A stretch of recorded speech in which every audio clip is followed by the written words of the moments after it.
Hi friends, LP-UP syllabus അധിഷ്ഠിത ക്ലാസ്സുകളിലേക്ക് എല്ലാവർക്കും സ്വാഗതം. നമ്മൾ രസതന്ത്രത്തിൻ്റെ ഭാഗത്ത് നിന്ന് രാസമാറ്റങ്ങൾ, ഭൗതിക മാറ്റങ്ങൾ, ആറ്റത്തിൻ്റെ ഘടന, രാസബന്ധനം, പീരിയോഡിക് ടേബിൾ, ക്രമാവർത്തന പ്രവണതകൾ, ലായനികൾ, വൈദ്യുത രസതന്ത്രം, ഇത്രയും ഭാഗങ്ങളാണ് ഡിസ്കസ് ചെയ്തത്. ഇന്ന് നമുക്ക് വാതക നിയമങ്ങളെ കുറിച്ചിട്ട് നോക്കാം. അതിനു മുമ്പായിട്ട് കഴിഞ്ഞ വൈദ്യുത രസതന്ത്രത്തിൻ്റെ ഭാഗത്ത് ചെറിയൊരു സംശയം പറയാനുള്ളത് ഞാനത് കമൻറ്റ് ബോക്സിലൂടെ പറഞ്ഞിട്ടുണ്ട്. എന്നാലും ഒന്നും കൂടെ ക്ലിയർ ചെയ്യാണ്. നമ്മൾ ഗാൽവാനിക് സെല്ലിന് ഡിസ്കസ് ചെയ്ത സമയത്ത്, അതായത് ഇലക്ട്രോൺ പ്രവാഹം ആനോഡിൽ നിന്ന് കാഥോഡിലേക്കാണ്. അപ്പോൾ എപ്പോഴും നമ്മൾ ഓർത്തിരിക്കേണ്ട ഒരു കാര്യം, ഇലക്ട്രോൺ എങ്ങോട്ടാണ് ഫ്ലോ ചെയ്യുന്നത് അതിൻ്റെ ഓപ്പോസിറ്റ് ഡയറക്ഷനിലായിരിക്കും വൈദ്യുത പ്രവാഹം ഉണ്ടാവുക. കറണ്ടിൻ്റെ പ്രവാഹം അതിൻ്റെ ഓപ്പോസിറ്റ് ഡയറക്ഷനിലായിരിക്കും. അപ്പോൾ ഇലക്ട്രോൺ പ്രവാഹം ആനോഡിൽ നിന്ന് കാഥോഡിലേക്കായിരിക്കുമ്പോൾ കറണ്ട് ഫ്ലോ എങ്ങോട്ടായിരിക്കും? കാഥോഡിൽ നിന്ന് ആനോഡിലേക്കായിരിക്കും. കാരണം current always flow from higher potential to lower potential. അപ്പോൾ ഇലക്ട്രോണിൻ്റെ നമ്മൾ ഗാൽവാനിക് സെല്ല് പറഞ്ഞതാണ്. അപ്പോൾ ഇലക്ട്രോണിൻ്റെ ഫ്ലോ ആനോഡിൽ നിന്ന് കാഥോഡിലേക്കാണ്.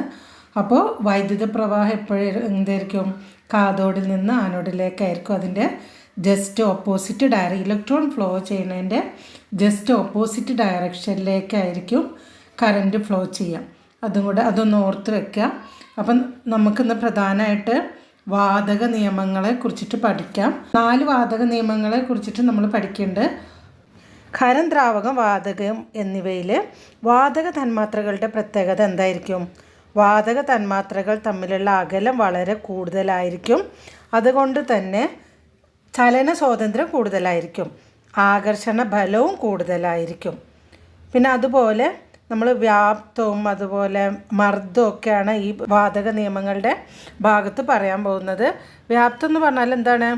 ഒരു പദാർത്ഥത്തിന് സ്ഥിതി ചെയ്യാൻ ആവശ്യമായ സ്ഥലത്തെയാണ് ആ പദാർത്ഥത്തിൻ്റെ വ്യാപ്തം എന്ന് പറയുന്നത്. ഒരു പദാർത്ഥത്തിന് സ്ഥിതി ചെയ്യാൻ ആവശ്യമായ സ്ഥലത്തെയാണ് ആ പദാർത്ഥത്തിൻ്റെ വ്യാപ്തം എന്ന് പറയുന്നത്. അപ്പോൾ വാതകങ്ങളുടെ വ്യാപ്തം എന്ന് പറഞ്ഞാൽ എന്താണ്? വാതകങ്ങൾ ഏത് പാത്രത്തിലാണോ സ്ഥിതി ചെയ്യുന്നത് ആ പാത്രത്തിൻ്റെ വ്യാപ്തമായിരിക്കും വാതകങ്ങളുടെ വ്യാപ്തം. അപ്പോൾ നമ്മളൊരു ചെറിയ ബക്കറ്റിലുള്ള എയറിൻ്റെ വ്യാപ്തം കുറച്ചായിരിക്കും. പിന്നെ അതുപോലെ അതൊരു വലിയ ബക്കറ്റിലാണെങ്കിൽ ആ ബക്കറ്റിൻ്റെ വ്യാപ്തമായിരിക്കും ആ ഒരു എയറിൻ്റെ വ്യാപ്തം. വാതകങ്ങളുടെ വ്യാപ്തം എന്ന് പറഞ്ഞാൽ ഏത് പാത്രത്തിലാണ് സ്ഥിതി ചെയ്യുന്നത് ആ പാത്രത്തിൻ്റെ വ്യാപ്തമായിരിക്കും വാതകങ്ങളുടെ വ്യാപ്തം. പിന്നെ അതുപോലെ ആദ്യത്തെ ലോ ആണിത്, ബോയിൽസ് ലോ എന്ന് പറയും. ബോയിൽസ് ലോ ആരാണിത്? ഈ നിയമത്തിൻ്റെ ഉപജ്ഞാതാവ് റോബർട്ട് ബോയിൽ. റോബർട്ട് ബോയിലിനെ കുറിച്ചിട്ട് പറയുമ്പോൾ ആദ്യത്തെ ഭൗതിക രസതന്ത്രജ്ഞനാണ് റോബർട്ട് ബോയിൽ, ഫിസിക്കൽ കെമിസ്റ്റ്. ആദ്യത്തെ ഭൗതിക രസതന്ത്രജ്ഞനായ റോബർട്ട് ബോയിൽ കൊണ്ടുവന്ന നിയമമാണ് ബോയിൽസ് നിയമം, ബോയിൽസ് ലോ. മർദ്ദവും വ്യാപ്തവും തമ്മിലുള്ള ബന്ധത്തെ പറ്റി പറയുന്ന നിയമം ഏതാണെന്ന് ചോദിച്ചാൽ ബോയിൽസ് ലോ. ചിലപ്പോൾ നിങ്ങൾക്ക് സ്റ്റേറ്റ്മെൻറ്റ് രൂപത്തിലൊക്കെ ചില ലോസ് തന്നിട്ട് അത് ഏതാണെന്ന് ചോദിക്കും. അതുപോലെ അല്ലെങ്കിൽ എക്സാമ്പിൾസ് തരും, എന്നിട്ട് ഏത് ലോ ആയിട്ട് ബന്ധപ്പെട്ടതാണെന്ന് ചോദിക്കും. അപ്പോൾ മർദ്ദവും വ്യാപ്തവും തമ്മിലുള്ള ബന്ധത്തെ പറ്റി പറയുന്ന നിയമം ഏതാണെന്ന് ചോദിച്ചാൽ അതാണ് ബോയിൽസ് നിയമം, ബോയിൽസ് ലോ. എന്താണ് ബോയിൽസ് ലോ പറയുന്നത്? സ്ഥിരോഷ്മാവിൽ ഒരു നിശ്ചിത പിണ്ഡം വാതകത്തിൻ്റെ വ്യാപ്തം അതിൻ്റെ മർദ്ദത്തിന് വിപരീതാനുപാതത്തിലായിരിക്കും. സ്ഥിരോഷ്മാവിൽ, അതായത് ടെമ്പറേച്ചർ കോൺസ്റ്റൻ്റ് ആണ്. സ്ഥിരോഷ്മാവിൽ ഒരു നിശ്ചിത പിണ്ഡം വാതകത്തിൻ്റെ വ്യാപ്തം അതിൻ്റെ മർദ്ദത്തിന് വിപരീത അനുപാതത്തിലായിരിക്കും. അതായത് മർദ്ദം കൂടുമ്പോൾ വ്യാപ്തം കുറയും, വ്യാപ്തം കൂടുമ്പോൾ മർദ്ദം കുറയും. അപ്പോൾ സ്ഥിരോഷ്മാവിൽ ഒരു നിശ്ചിത പിണ്ഡവാതകത്തിൻ്റെ വ്യാപ്തം അതിൻ്റെ മർദ്ദത്തിന് വിപരീത അനുപാതത്തിലായിരിക്കും, ഇൻവേഴ്സ്ലി പ്രപ്പോർഷണൽ. അത് സൂചിപ്പിക്കാനുള്ള ഇക്വേഷനാണ് എന്ത്? P1V1 is equal to P2V2. P1V1 is equal to P2V2. ഇവിടെ എന്താണ്? ടെമ്പറേച്ചർ കോൺസ്റ്റൻ്റ് ആണ്, T കോൺസ്റ്റൻ്റ് ആണ്. P1 V1 is equal to P2 V2 ഇവിടെ P പ്രഷർ മർദ്ദം, V വോളിയാണ് വ്യാപ്തം. ബോയിൽസ് ലോനെ കുറിച്ചിട്ട് പറയാനുള്ള ഇക്വേഷനാണ് P1 V1 is equal to P2 V2. അപ്പോൾ എന്താണ് വാതകങ്ങളുടെ വ്യാപ്തം, മർദ്ദം ഇവ തമ്മിലുള്ള ബന്ധം പരീക്ഷണത്തിലൂടെ സ്ഥാപിച്ച ശാസ്ത്രജ്ഞൻ ആരായിരുന്നു? Robert Boyle. വാതകങ്ങളുടെ വ്യാപ്തം, മർദ്ദം ഇവ തമ്മിലുള്ള ബന്ധം പരീക്ഷണത്തിലൂടെ സ്ഥാപിച്ച ശാസ്ത്രജ്ഞനാണ് റോബർട്ട് ബോയിൽ. അതായത് താപനില സ്ഥിരം ആയിരിക്കുമ്പോൾ, ടെമ്പറേച്ചർ കോൺസ്റ്റൻ്റ് ആണ്, ഒരു നിശ്ചിത മാസ് വാതകത്തിൻ്റെ വ്യാപ്തവും മർദ്ദവും വിപരീത അനുപാതത്തിലായിരിക്കും എന്ന് പറയുന്ന വാതക നിയമമാണ് ബോയിൽ നിയമം. ചിലപ്പോൾ ഇതേപോലെ ഒരു സ്റ്റേറ്റ്മെൻറ്റ് തരാം. താപനില സ്ഥിരമായിരിക്കുമ്പോൾ ഒരു നിശ്ചിത മാസ് വാതകത്തിൻ്റെ വ്യാപ്തവും മർദ്ദവും വിപരീത അനുപാതത്തിലായിരിക്കും എന്ന് പറയുന്ന വാതക നിയമം ഏത്? അപ്പോൾ നമുക്ക് ഓപ്ഷനിൽ ചിലപ്പോൾ ബോയിൽ നിയമം, ചാൾസ് നിയമം, അവഗാഡ്രോ നിയമം ഇങ്ങനെയൊക്കെ കൊടുത്തിട്ടുണ്ടാവും. ഇവിടെ ഓർത്തിരിക്കേണ്ട കാര്യം ടെമ്പറേച്ചർ കോൺസ്റ്റൻ്റ് ആയിരിക്കുമ്പോൾ ഒരു നിശ്ചിത മാസ് വാതകത്തിൻ്റെ വ്യാപ്തവും മർദ്ദവും വിപരീത അനുപാതത്തിലായിരിക്കും എന്ന് പറയുന്ന വാതക നിയമമാണ് ബോയിൽസ് നിയമം. അപ്പോൾ ടെമ്പറേച്ചർ കോൺസ്റ്റൻ്റ് ആകുമ്പോൾ മർദ്ദം കൂടുമ്പോൾ വ്യാപ്തം കുറയും, വ്യാപ്തം കൂടുമ്പോൾ മർദ്ദം കുറയും. അതാണ് വിപരീത അനുപാതത്തിലായിരിക്കും എന്ന് പറയുന്നത്. ഇത് പറയുന്ന നിയമമാണ് ബോയിൽ നിയമം. അപ്പോൾ നിങ്ങൾക്ക് ഇങ്ങനെ എക്സാമ്പിൾ തന്നെ ചോദിക്കാം. ജലാശയത്തിൻ്റെ ചുവട്ടിൽ നിന്നും ഉയരുന്ന വായു കുമിളകൾ മുകളിലേക്ക് എത്തുന്തോറും വലിപ്പം കൂടി വരുന്നതിനെ വിശദീകരിക്കുന്നത് ഏത് വാതക നിയമം കൊണ്ടാണെന്ന് ചോദിച്ചാൽ ബോയിൽ നിയമം. അപ്പോൾ നമ്മൾ അക്വേറിയത്തിൻ്റെയൊക്കെ താഴെ ഭാഗത്ത് താഴെ ഭാഗത്തുള്ള കുമിളകൾ ചെറുതായിരിക്കും. അത് മേലോട്ട് വരുന്തോറും അതിൻ്റെ കുമിളകൾ വലുതായിട്ട് കാണപ്പെടുന്നുണ്ട്. അപ്പോൾ അതിൻ്റെ കാരണം എന്താണ്? അക്വേറിയത്തിൻ്റെ താഴെ ഭാഗത്ത് മർദ്ദം കൂടുതലായതുകൊണ്ട് വ്യാപ്തം കുറഞ്ഞു. പിന്നെ അതേപോലെ നമ്മൾ ഒരേ വലിപ്പമുള്ള 2 ബലൂണുകളൊക്കെ വെള്ളത്തിൽ മുക്കി വെക്കുകയാണെങ്കിൽ താഴെയുള്ള ബലൂണിന് വലിപ്പം കുറവായിരിക്കും. അപ്പോൾ ആഴത്തിനനുസരിച്ച് വെള്ളത്തിൻ്റെ പ്രഷർ കൂടും. അപ്പോൾ എന്ത് ചെയ്യും? അതിൻ്റെ വ്യാപ്തം കുറവായിരിക്കും. അപ്പോൾ ഇതൊക്കെ സൂചിപ്പിക്കുന്ന നിയമമാണ് ബോയിൽസ് നിയമം. ഇനി വീർപ്പിച്ച ഒരു ബലൂൺ വെള്ളത്തിനടിയിലേക്ക് താഴ്ത്തുമ്പോൾ അതിൻ്റെ വലിപ്പം കുറയുന്നു. ഇത് തന്നിരിക്കുന്നത്, ഇത് ഇങ്ങനെ ഒരു ക്വസ്റ്റ്യൻ, പ്രീവിയസ് ഇയർ ക്വസ്റ്റ്യനാണ്. വീർപ്പിച്ച ഒരു ബലൂൺ വെള്ളത്തിനടിയിലേക്ക് താഴ്ത്തുമ്പോൾ അതിൻ്റെ വലുപ്പം കുറയുന്നു. താഴെ കൊടുത്തിരിക്കുന്ന ഏത് നിയമവുമായി ബന്ധപ്പെട്ടാണെന്ന് ചോദിച്ചാൽ ആൻസർ ബോയിൽസ് നിയമം. അപ്പോൾ വീർപ്പിച്ച ഒരു വെള്ളത്തിൻ്റെ അടിയിലേക്ക് പോകുന്തോറും പ്രഷർ കൂടുതലായതുകൊണ്ട് വോളിയം കുറവായിരിക്കും.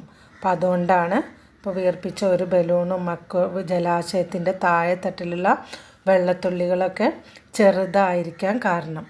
പൂതി വീർപ്പിച്ചൊരു ബലൂണൊക്കെ നമ്മൾ അമർത്തുമ്പോൾ എന്താ ഉണ്ടാവുക? അമർത്തുമ്പോൾ വോളിയം കുറയൂലേ? നമ്മൾ ബലൂണൊക്കെ അമർത്തുമ്പോൾ വോളിയം കുറയും. വോളിയം കുറയുമ്പോൾ പ്രഷർ കൂടി ബലൂണ് പൊട്ടിപ്പോവും. അപ്പോൾ ഇതൊക്കെ സൂചിപ്പിക്കുന്ന നിയമമാണ് ബോയിൽ നിയമം.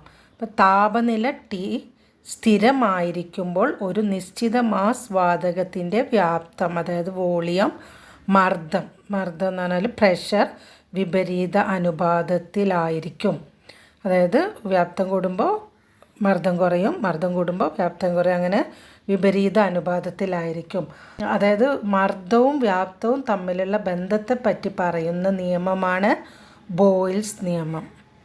ഇനി അടുത്തൊരു നിയമമാണ് ചാൾസ് നിയമം. ജാക്വസ് ചാൾസ് കൊണ്ടുവന്ന നിയമമാണ് ചാൾസ് നിയമം. അപ്പോൾ അവിടെ നമ്മൾ വോളിയത്തിൻ്റെ ടെമ്പറേച്ചർ കോൺസ്റ്റൻ്റ് ആണ്, വോളിയത്തിൻ്റെ മർദ്ദവും വ്യാപ്തവും വിപരീത അനുപാതത്തിലാണെന്നാണ് പറഞ്ഞത്. അങ്ങനെ വാതകത്തിൻ്റെ വ്യാപ്തവും താപനിലയും തമ്മിലുള്ള ബന്ധത്തെ പറ്റി പറയുന്നതാണ് ചാൾസ് നിയമം. മർദ്ദം സ്ഥിരമായിരിക്കുമ്പോൾ, ബോയിൽസ് നിയമത്തിൽ ടെമ്പറേച്ചർ ആയിരുന്നു കോൺസ്റ്റൻറ്റ്, ഇവിടെ പ്രഷറാണ് കോൺസ്റ്റൻറ്റ്. മർദ്ദം സ്ഥിരമായിരിക്കുമ്പോൾ ഒരു നിശ്ചിത മാസ് വാതകത്തിൻ്റെ വ്യാപ്തം താപനിലയ്ക്ക് നേർ അനുപാതത്തിലായിരിക്കും. വി എന്ന് പറഞ്ഞാൽ volume is directly proportional to ടെമ്പറേച്ചറാണ്. അപ്പോൾ ഒരു വാതകത്തിൻ്റെ വ്യാപ്തവും താപനിലയും തമ്മിലുള്ള ബന്ധത്തെ പറ്റി പറയുന്നതാണ് ചാൾസ് നിയമം. മർദ്ദം സ്ഥിരമായിരിക്കുമ്പോൾ ഒരു നിശ്ചിത മാസ് വാതകത്തിൻ്റെ വ്യാപ്തം എന്ന് പറയുന്നത് കെൽവിൻ സ്കെയിലിലെ ഊഷ്മാവിന് നേർ അനുപാതത്തിലായിരിക്കും, അല്ലെങ്കിൽ ഡയറക്റ്റ്ലി പ്രപ്പോർഷണൽ ആയിരിക്കും. അപ്പോൾ വായു നിറച്ച ബലൂണ് വെയിലത്ത് വെച്ചാൽ പൊട്ടുന്നു. അപ്പോൾ വായു നിറച്ച ബലൂണിന് എന്താ സംഭവിക്കുക? ഇവിടെ ആരാണ് കോൺസ്റ്റൻറ്റ്? മർദ്ദം കോൺസ്റ്റൻ്റ് ആണ്. അതായത് പ്രഷർ കോൺസ്റ്റൻ്റ് ആകുമ്പോൾ വായു നിറച്ച ബലൂണ് വെയിലത്ത് വെച്ചാൽ പൊട്ടാൻ കാരണം എന്താണ്? ആ ബലൂണ് ടെമ്പറേച്ചർ കൂടുമ്പോൾ എന്താണ് ഉണ്ടാവുക? വോളിയം കൂടും. അപ്പോൾ വ്യാപ്തം കൂടുന്നു. മർദ്ദം സ്ഥിരമായിരിക്കുമ്പോൾ ഒരു നിശ്ചിത മാസ് വാതകത്തിൻ്റെ വ്യാപ്തം എന്ന് പറയുന്നത് കെൽവിൻ സ്കെയിലിലെ ഊഷ്മാവിന് നേർ അനുപാതത്തിലായിരിക്കും. ബലൂണ് വെയിലത്ത് വെക്കുമ്പോൾ ടെമ്പറേച്ചർ കൂടും, ടെമ്പറേച്ചർ കൂടുമ്പോൾ വോളിയം കൂടും, അങ്ങനെ ബലൂണ് പൊട്ടിപ്പോകുന്നു. ഇപ്പോൾ കാറിൻ്റെ ടയറൊക്കെ ചൂടുള്ള സമയത്ത് നമ്മൾ പാർക്ക് ചെയ്തിരുന്നാൽ അത് കുറച്ചും കൂടെ വികസിക്കുന്നതായിട്ട് കാണാം. ടെമ്പറേച്ചർ കൂടുമ്പോൾ വോളിയം കൂടും. അപ്പോൾ അതാണ് ഇതിൻ്റെ ചാൾസ് നിയമം പറയുന്നത്. അപ്പോൾ ഇങ്ങനെ എക്സാമ്പിൾ തന്നിട്ട് ഇത് ഏത് നിയമവുമായി ബന്ധപ്പെട്ടതാണെന്നൊക്കെ ചോദിക്കും. വാതകത്തിൻ്റെ വ്യാപ്തവും താപനിലയും തമ്മിൽ ബന്ധിപ്പിക്കുന്നതാണ് ചാൾസ് നിയമം. അപ്പോൾ വായു നിറച്ച ബലൂണ് വെയിലത്ത് വെച്ചാൽ പൊട്ടുന്നു, കാരണം ടെമ്പറേച്ചർ കൂടുമ്പോൾ വ്യാപ്തം കൂടുന്നു, ഡയറക്റ്റ്ലി പ്രപ്പോർഷണലാണ്. അപ്പോൾ സ്ഥിരമർദ്ദത്തിൽ ഒരു നിശ്ചിത പിണ്ഡം വാതകത്തിൻ്റെ വ്യാപ്തം കെൽവിൻ സ്കെയിലിലുള്ള ഊഷ്മാവിന് നേർ ആനുപാതികമാണ്. ഇതേത് നിയമമാണ്? ചാൾസ് നിയമം. ഇപ്പോൾ വ്യാപ്തവും താപനിലയും തമ്മിലുള്ള ബന്ധം വിശദീകരിച്ച ശാസ്ത്രജ്ഞൻ ആരാന്ന് ചോദിച്ചാൽ ജാക്വസ് ചാൾസ്. വ്യാപ്തവും താപനിലയും തമ്മിലുള്ള ബന്ധം വിശദീകരിച്ച ശാസ്ത്രജ്ഞനാണ് ജാക്വസ് ചാൾസ്. മർദ്ദം സ്ഥിരമായിരിക്കുമ്പോൾ ഒരു നിശ്ചിത മാസ് വാതകത്തിൻ്റെ വ്യാപ്തം കെൽവിൻ സ്കെയിലിലെ താപനിലയ്ക്ക് നേർ അനുപാതത്തിലായിരിക്കും എന്ന് പറയുന്ന വാതക നിയമം ഏത്? പ്രീവിയസ് ഇയർ ക്വസ്റ്റ്യൻ ആണ്. മർദ്ദം സ്ഥിരമായിരിക്കുമ്പോൾ ഒരു നിശ്ചിത മാസ് വാതകത്തിൻ്റെ വ്യാപ്തം കെൽവിൻ സ്കെയിലിലെ താപനിലയ്ക്ക് നേർ അനുപാതത്തിലായിരിക്കും എന്ന് പറയുന്ന വാതക നിയമമാണ് ചാൾസ് നിയമം. ഇതൊക്കെ പ്രീവിയസ് ഇയർ ക്വസ്റ്റ്യൻസ് ആണ്. വായു നിറച്ച ബലൂൺ വെയിലത്ത് വെക്കുമ്പോൾ പൊട്ടാൻ കാരണമായ വാതക നിയമം ചാൾസ് നിയമം. അടുത്തതാണ് അവഗാഡ്രോ നിയമം. അമേഡിയോ അവഗാഡ്രോ നിയമം. അപ്പോൾ താപനില, മർദ്ദം എന്നിവ സ്ഥിരമായിരിക്കുമ്പോൾ വാതകങ്ങളുടെ വ്യാപ്തം തന്മാത്രകളുടെ എണ്ണത്തിന് നേർ ആനുപാതികമായിരിക്കും എന്ന് പറയുന്ന നിയമമാണ് അവഗാഡ്രോ നിയമം. വാതകങ്ങളുടെ മോളുകളുടെ എണ്ണം ഉൾക്കൊള്ളുന്ന വാതക നിയമമാണ് അവഗാഡ്രോ നിയമം. അപ്പോൾ അവഗാഡ്രോ നിയമത്തിൽ ടെമ്പറേച്ചറും കോൺസ്റ്റൻ്റ് ആണ്, പ്രഷറും കോൺസ്റ്റൻ്റ് ആണ്. അപ്പോൾ ഇതിൽ നിശ്ചിത ഊഷ്മാവിലും മർദ്ദത്തിലും സ്ഥിതി ചെയ്യുന്ന ഏതൊരു വാതകത്തിൻ്റെയും വ്യാപ്തം അതിലടങ്ങിയിരിക്കുന്ന മോളുകളുടെ എണ്ണത്തിന് ആനുപാതികമായിരിക്കും. അപ്പോൾ നമ്മൾ ബലൂണിൽ കുറച്ച് കാറ്റ് നിറക്കുമ്പോൾ ബലൂണ് ചെറുതായിരിക്കും, അല്ലെ ബലൂണിൽ കുറേ കാറ്റ് നിറക്കുമ്പോൾ അത് വലുതായിട്ട് തോന്നും. ഇതൊക്കെ അവഗാഡ്രോ നിയമമായിട്ട് ബന്ധപ്പെട്ടതാണ്. ഇവിടെ ടെമ്പറേച്ചറും കോൺസ്റ്റൻ്റ് ആണ്, പ്രഷറും കോൺസ്റ്റൻ്റ് ആണ്. തന്മാത്രകളുടെ എണ്ണം കൂടുന്നതിനനുസരിച്ച് വാതകങ്ങളുടെ വ്യാപ്തവും കൂടും. അപ്പോൾ അത് സൂചിപ്പിക്കുന്ന നിയമമാണ് അവഗാഡ്രോ നിയമം. നിശ്ചിത ഊഷ്മാവിലും മർദ്ദത്തിലും സ്ഥിതി ചെയ്യുന്ന ഏതൊരു വാതകത്തിൻ്റെയും വ്യാപ്തം അതിലടങ്ങിയിരിക്കുന്ന മോളുകളുടെ എണ്ണത്തിന് ആനുപാതികമായിരിക്കും. അപ്പോൾ എത്ര തന്മാത്രകൾ അടങ്ങിയിട്ടുണ്ടോ അതിനനുസരിച്ചായിരിക്കും ആ വാതകത്തിൻ്റെ വ്യാപ്തം.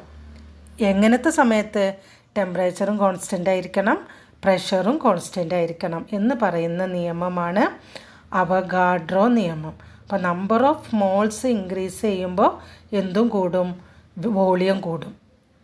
നമ്പർ ഓഫ് മോൾസ് കുറവാണെങ്കിൽ വോളിയം കുറയും. ഇത് പറയുന്ന നിയമമാണ് അവഗാഡ്രോ നിയമം. അത് ഫോർ എക്സാമ്പിൾ ബലൂൺ വീർപ്പിക്കുന്നത്, അതായത് ബലൂണ് കുറച്ച് വീർപ്പിക്കുമ്പോൾ അത് വോളിയം കുറവായിരിക്കും, കൂടുതൽ വീർപ്പിക്കുമ്പോൾ വോളിയം കൂടും. അതേപോലെ ടയറിൽ കാറ്റ് നിറക്കുക. അപ്പോൾ ഊഷ്മാവും മർദ്ദവും സ്ഥിരമായിരിക്കുമ്പോൾ ഒരു നിശ്ചിത മാസ് വാതകത്തിൻ്റെ വ്യാപ്തം അതിലടങ്ങിയിരിക്കുന്ന മോളുകളുടെ എണ്ണത്തിന് ആനുപാതികമായിരിക്കും എന്ന് പറയുന്ന നിയമമാണ് അവഗാഡ്രോ നിയമം. ടെമ്പറേച്ചറും പ്രഷറും കോൺസ്റ്റൻ്റ് ആകുമ്പോൾ അതിൽ ഒരു നിശ്ചിത മാസ് വാതകത്തിൻ്റെ വ്യാപ്തം അതിലടങ്ങിയിരിക്കുന്ന മോളുകളുടെ എണ്ണത്തിന് ആനുപാതികമായിരിക്കും എന്ന് പറയുന്ന നിയമമാണ് അവഗാഡ്രോ നിയമം. അതായത് കൊണ്ടുവന്നത് അമേഡിയോ അവഗാഡ്രോ ആണ്. അപ്പോൾ സൈക്കിൾ ടയറിൽ കാറ്റടിക്കുമ്പോഴൊക്കെ ടയർ വീർത്ത് വരിക. അപ്പോൾ അതിൽ വാതകങ്ങളുടെ തന്മാത്രകളുടെ എണ്ണം കൂടുകയാണ്, അപ്പോൾ വ്യാപ്തവും കൂടും. പിന്നെ അതേപോലെ നമ്മൾ വേറൊരു എക്സാമ്പിൾ പറയുകയാണെങ്കിൽ നമ്മൾ ശ്വാസം ഉള്ളിലേക്ക് വലിക്കുമ്പോൾ നമ്മൾ ലങ്സ് വ്യാപ്തം കൂടുക അല്ലെങ്കിൽ വലിപ്പം കൂടുക. അപ്പോൾ അതൊക്കെ അവഗാഡ്രോ നിയമമായിട്ട് ബന്ധപ്പെട്ടതാണ്. സ്ഥിര ഊഷ്മാവിലും മർദ്ദത്തിലും സ്ഥിതി ചെയ്യുന്ന ഏതൊരു ആദർശവാതകത്തിൻ്റെയും തുല്യവ്യാപ്തത്തിൽ തുല്യ എണ്ണം മോളുകൾ അടങ്ങിയിരിക്കുന്നു. അവഗാഡ്രോ നിയമം. ഇനി ഇതുമായിട്ട് ബന്ധപ്പെട്ട ക്വസ്റ്റ്യൻ നോക്കിയേ. വ്യാപ്തവും തന്മാത്രകളുടെ എണ്ണവും തമ്മിലുള്ള ബന്ധം കണ്ടെത്തിയ ശാസ്ത്രജ്ഞൻ ആരാണ്? Amedeo Avogadro. വ്യാപ്തവും തന്മാത്രകളുടെ എണ്ണവും തമ്മിലുള്ള ബന്ധം കണ്ടെത്തിയ ശാസ്ത്രജ്ഞനാണ് അമേഡിയോ അവഗാഡ്രോ. താപനില, മർദ്ദം എന്നിവ സ്ഥിരമായിരിക്കുമ്പോൾ വാതകങ്ങളുടെ വ്യാപ്തം തന്മാത്രകളുടെ എണ്ണത്തിന് നേർ അനുപാതത്തിലായിരിക്കും എന്ന് പറയുന്ന നിയമമാണ് അവഗാഡ്രോ നിയമം. ഒരു വാതകത്തിൻ്റെ വ്യാപ്തവും തന്മാത്രകളുടെ എണ്ണവും തമ്മിൽ ബന്ധിപ്പിക്കുന്ന നിയമമാണ് ഏതാണ്? അവഗാഡ്രോ നിയമം. അങ്ങനെ അത് ഓപ്ഷൻസ് ആണ്. ഒരു വാതകത്തിൻ്റെ വ്യാപ്തവും തന്മാത്രകളുടെ എണ്ണവും തമ്മിൽ ബന്ധിപ്പിക്കുന്ന നിയമം ഏതാണെന്ന് ചോദിച്ചാൽ അവഗാഡ്രോ നിയമം. പാസ്കൽ നിയമം, പാസ്കൽസ് ലോ. ഒരു സംവൃത വ്യൂഹത്തിൽ അടങ്ങിയിരിക്കുന്ന ദ്രാവകത്തിൻ്റെ ഏതെങ്കിലും ഒരു ഭാഗത്ത് പ്രയോഗിക്കുന്ന മർദ്ദം ആ ദ്രാവകത്തിലെ എല്ലാ ഭാഗത്തും അനുഭവപ്പെടും എന്ന് പറയുന്നതാണ് പാസ്കൽസ് നിയമം. മർദ്ദം പ്രയോഗിച്ച് ദ്രാവകങ്ങളുടെ വ്യാപ്തം കുറയ്ക്കാൻ സാധിക്കില്ല എന്ന് പറയുന്ന നിയമമാണ് പാസ്കൽസ് ലോ. ഒരു സംവൃത വ്യൂഹത്തിൽ അടങ്ങിയിരിക്കുന്ന ദ്രാവകത്തിൻ്റെ ഏതെങ്കിലും ഒരു ഭാഗത്ത് പ്രയോഗിക്കുന്ന മർദ്ദം ആ ദ്രാവകത്തിലെ എല്ലാ ഭാഗത്തും അനുഭവപ്പെടും എന്ന് പറയുന്നത്. മർദ്ദം പ്രയോഗിച്ച് വാതകങ്ങളുടെ വ്യാപ്തം കുറയ്ക്കാൻ സാധിക്കില്ല എന്ന് പറയുന്നതും പാസ്കൽസ് നിയമമാണ്. ഇപ്പോൾ ഹൈഡ്രോളിക് ബ്രേക്ക്, ഹൈഡ്രോളിക് ലിഫ്റ്റൊക്കെയാണ് എക്സാമ്പിൾ. ഇപ്പോൾ അല്ലെങ്കിൽ നമ്മൾ ഓയിൽമെൻറ്റ്, പേസ്റ്റ്, ഇതൊക്കെ നമ്മളിപ്പോൾ പേസ്റ്റൊക്കെ എടുക്കാൻ വേണ്ടിയിട്ട് ഒരു ഭാഗത്ത് മർദ്ദം പ്രയോഗിച്ചിട്ടുണ്ടെങ്കിൽ അത് എല്ലാ ഭാഗത്തും അനുഭവപ്പെടും എന്നുള്ളത് പറയുന്ന നിയമമാണ് പാസ്കൽസ് നിയമം. ഇനി ഒരു ക്വസ്റ്റ്യൻ നോക്കിയേ. ഒരു അക്വേറിയത്തിൻ്റെ ചുവട്ടിൽ നിന്നും ഉയരുന്ന വായു കുമിളയുടെ വലുപ്പം മുകളിലേക്ക് എത്തുന്തോറും കൂടി വരുന്നു. ഇതുമായി ബന്ധപ്പെട്ട ശരിയായ പ്രസ്താവന ഏത്?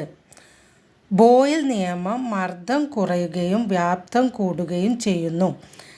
ചാൾസ് നിയമം താപനില കൂടുകയും വ്യാപ്തം കൂടുകയും ചെയ്യുന്നു. ബോയിൽ നിയമം മർദ്ദം കൂടുകയും വ്യാപ്തം കൂടുകയും ചെയ്യുന്നു. ചാൾസ് നിയമം താപനില കുറയുകയും മർദ്ദം കുറയുകയും ചെയ്യുന്നു. എന്താണ് ആൻസർ? ബോയിൽ നിയമം മർദ്ദം കുറയുകയും വ്യാപ്തം കൂടുകയും ചെയ്യുന്നു. ബോയിൽ നിയമമാണ് ഇൻവേഴ്സ്ലി പ്രപ്പോർഷൻ എന്ന് പറയുന്നത്. മർദ്ദം കൂടുമ്പോൾ വ്യാപ്തം കുറയും, വ്യാപ്തം കൂടുമ്പോൾ മർദ്ദം കുറയുമെന്ന് പറഞ്ഞപ്പോൾ ബോയിൽ നിയമം മർദ്ദം കുറയുകയും വ്യാപ്തം കൂടുകയും ചെയ്യുന്നു. അക്വേറിയത്തിൻ്റെ താഴെ ഭാഗത്ത് കൂടുതൽ മർദ്ദമുണ്ട്, അതുകൊണ്ട് വ്യാപ്തം കുറയുന്നു. മുകളിലേക്ക് മർദ്ദം കുറവായതുകൊണ്ട് വെള്ളത്തുള്ളികൾ അല്ലെ ബബിൾസൊക്കെ വലുതായിട്ട് കാണപ്പെടുന്നു. ഇനി നോക്കിയേ, ഒരു യൂണിറ്റ് പരപ്പളവിൽ അനുഭവപ്പെടുന്ന ബലമാണ് മർദ്ദം. ഒരു പദാർത്ഥത്തിന് സ്ഥിതി ചെയ്യാൻ ആവശ്യമായ സ്ഥലത്തിൻ്റെ അളവാണ് അതിൻ്റെ വ്യാപ്തം. വാതകങ്ങളുടെ വ്യാപ്തം എന്ന് പറഞ്ഞാൽ അത് സ്ഥിതി ചെയ്യുന്ന പാത്രത്തിൻ്റെ അളവാണ്. ഇനി ഒരു പദാർത്ഥത്തിൻ്റെ തന്മാത്രകളുടെ ശരാശരി ഗതികോർജത്തിൻ്റെ അളവാണ് അതിൻ്റെ താപനില എന്ന് പറഞ്ഞാൽ. മർദ്ദവും വ്യാപ്തവും താപനിലയൊക്കെ ആയിട്ട് റിലേറ്റ് ചെയ്തതാണ് ഈ വാതക നിയമങ്ങളൊക്കെ. അപ്പം നമുക്ക് ഒന്നും കൂടെ ഒന്ന് റിവൈസ് ചെയ്ത് നോക്കാം. ബോയിൽ നിയമം എന്ന് പറഞ്ഞാൽ എന്താണ്? മർദ്ദവും വ്യാപ്തവും തമ്മിലുള്ള ബന്ധത്തെ പറ്റി പറയുന്ന നിയമമാണ് ബോയിൽ നിയമം. മർദ്ദവും വ്യാപ്തവും തമ്മിലുള്ള ബന്ധത്തെ പറ്റി പറയുന്ന നിയമമാണ് ബോയിൽസ് നിയമം. ടെമ്പറേച്ചർ കോൺസ്റ്റൻ്റ് ആണ്. അപ്പോൾ മർദ്ദം കൂടുമ്പോൾ ടെമ്പറേച്ചർ കോൺസ്റ്റൻ്റ് ആയിരിക്കുമ്പോൾ മർദ്ദവും വ്യാപ്തവും ഇൻവേഴ്സ്ലി പ്രപ്പോർഷണൽ ആയിരിക്കും എന്ന് പറയുന്ന നിയമമാണ് ബോയിൽ നിയമം കൊണ്ടുവന്നത് റോബർട്ട് ബോയിൽ. ഇനി ചാൾസ് നിയമം എന്താണ്?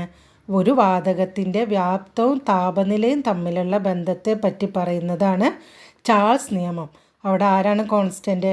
മർദ്ദം സ്ഥിരമായിരിക്കുമ്പോൾ ഒരു നിശ്ചിത മാസ് വാതകത്തിൻ്റെ വ്യാപ്തം എന്ന് പറയുന്നത് കെൽവിൻ സ്കെയിലിലെ ഊഷ്മാവിന് അനുപാതത്തിലായിരിക്കുമെന്ന് പറയുന്ന നിയമമാണ് ചാൾസ് നിയമം. ഇനി അവഗാഡ്രോ നിയമം എന്താണ്? വാതകങ്ങളുടെ മോളുകളുടെ എണ്ണം ഉൾക്കൊള്ളുന്ന അതാണ് വാതക നിയമം. ഒരു നിശ്ചിത ഊഷ്മാവിൽ, അതായത് ടെമ്പറേച്ചറും കോൺസ്റ്റൻ്റ് ആണ്, മർദ്ദവും കോൺസ്റ്റൻ്റ് ആണ്. നിശ്ചിത ഊഷ്മാവിലും മർദ്ദത്തിലും സ്ഥിതി ചെയ്യുന്ന ഏതൊരു വാതകത്തിൻ്റെയും വ്യാപ്തം അതിലടങ്ങിയിരിക്കുന്ന മോളുകളുടെ എണ്ണത്തിന് ആനുപാതികമായിരിക്കും. നമുക്ക് ഈസി ആയിട്ട് ഓർത്ത് വെക്കാനുള്ളൊരു കോഡ് നോക്കിയാൽ BPV, അതായത് ബി എന്ന് പറയുമ്പോൾ ബോയിൽസ് നിയമം എന്തുമായിട്ട് റിലേറ്റ് ചെയ്താണ്? പ്രഷറും വോളിയവും ഇൻവേഴ്സ്ലി പ്രപ്പോർഷണൽ ആയിരിക്കും ടെമ്പറേച്ചർ കോൺസ്റ്റൻ്റ് ആകുമ്പോൾ, അതാണ് BPV. അടുത്തത് CTV എന്താണ്? ചാൾസ് നിയമം. വ്യാപ്തവും താപനിലയും തമ്മിൽ, അവിടെ മർദ്ദം കോൺസ്റ്റൻ്റ് ആണ്. അപ്പോൾ അവിടെ ഒരു വാതകത്തിൻ്റെ വ്യാപ്തം എന്ന് പറയുന്നത് ഊഷ്മാവിന് അല്ലെങ്കിൽ ടെമ്പറേച്ചറിന് അനുപാതത്തിലായിരിക്കും. ടെമ്പറേച്ചറും വ്യാപ്തവും താപനിലയും തമ്മിലുള്ള ബന്ധത്തെ പറ്റി പറയുന്നത് ചാൾസ് നിയമം. മർദ്ദവും വ്യാപ്തവും തമ്മിലുള്ള ബന്ധത്തെ പറ്റി പറയുന്നത് ബോയിൽസ് നിയമം, അതാണ് BPV. പ്രഷറും വോളിയവും തമ്മിലുള്ള ബന്ധത്തെ പറ്റി പറയുന്നത് ബോയിൽസ് നിയമം. ടെമ്പറേച്ചറും വോളിയവും തമ്മിലുള്ള ബന്ധത്തെ പറ്റി പറയുന്നത് ചാൾസ് നിയമം. അതേപോലെ അവഗാഡ്രോ നിയമം എന്താണ്? നമ്പർ ഓഫ് മോൾസും വോളിയവും, നമ്പർ ഓഫ് മോൾസ് കൂടുമ്പോൾ വോളിയം കൂടുന്നു പറഞ്ഞ നമ്പർ ഓഫ് മോൾസും വോളിയവും തമ്മിലുള്ള ബന്ധത്തെ പറ്റി പറയുന്നത് അവഗാഡ്രോ നിയമം, അതാണ് BPV, CTV, ANV എന്ന് പറയുന്നത്. അപ്പോൾ നിങ്ങൾക്ക് വീഡിയോയിൽ പറയുന്ന കാര്യങ്ങളൊക്കെ നിങ്ങൾ നന്നായിട്ട് പഠിക്കുക. ഒരു നോട്ട്ബുക്കിൽ പ്രധാനപ്പെട്ട പോയിൻറ്റ്സ് കുറിച്ച് വെക്കുക. വീഡിയോ നിങ്ങൾക്ക് ഇഷ്ടമായെങ്കിൽ ലൈക്ക് ചെയ്യുക, നിങ്ങളെ ഫ്രണ്ട്സിനും കൂടെ ഷെയർ ചെയ്യുക. അപ്പോൾ നമുക്ക് അടുത്ത ടോപ്പിക്കുമായി വീണ്ടും കാണാം.